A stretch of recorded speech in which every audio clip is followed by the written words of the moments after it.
Trump just put a 90-day pause on a new round of sweeping tariffs. He's keeping... Okay, before we get to that.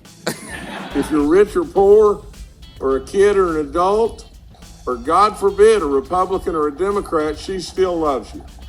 And so let's just celebrate just this little thing as she humanizes all of us. And Chairman, thank you so much. And Ranking Member, thank you for letting her come, okay? Now we're out of here because she's heavy. Thank you, Senator Justice. Baby Dog's testimony will be admitted into the record without objection.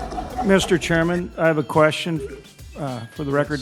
Does Baby Dog qualify as livestock? Some would say. Well, I was just going to say, Governor, it's a bit of a risk bringing livestock to an ag committee because you know what we do with livestock.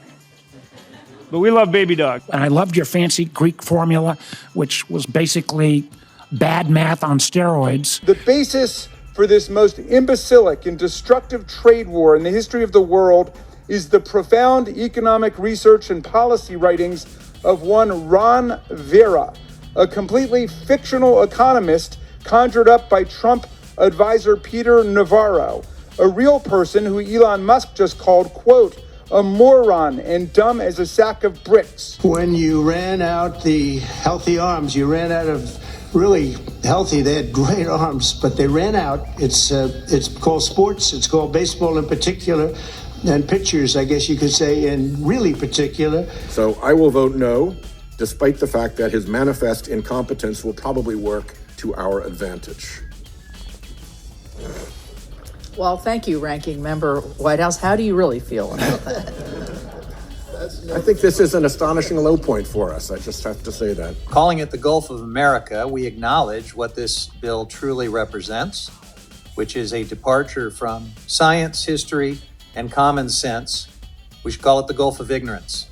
Now, I acknowledge that there could be a robust debate about other words that one could put in place of ignorance. And I would accept friendly amendments from folks who might have a case to be made that it should be the Gulf of Incompetence, maybe the Gulf of Arrogance, delusion, bootlicking sycophancy. Strong case to be made that would be appropriate. Maybe amend it to the Gulf of Hyperbole, the Gulf of Hysteria. Tick-tock, tick-tock, we're losing committee time. There are not even any Republicans left in this hearing. They all left because they don't even want to defend this. But meanwhile, the Speaker is rushing to the floor to pass a budget reconciliation to screw America by passing the biggest tax cut in history on the backs of the American people? WTF!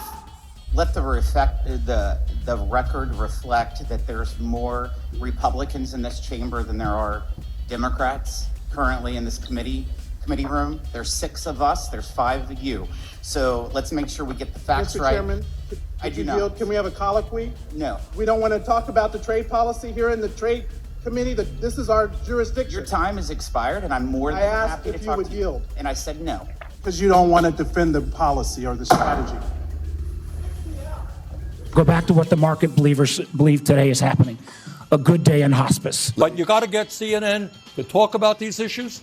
You got to get your members of Congress to talk about these issues.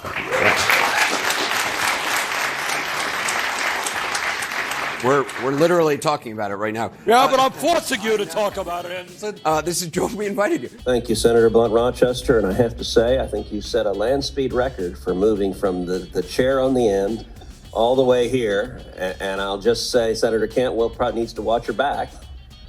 And I am somewhat disappointed in your excellent remarks that we did not get you belting out the chorus of Cher as if we could turn back time.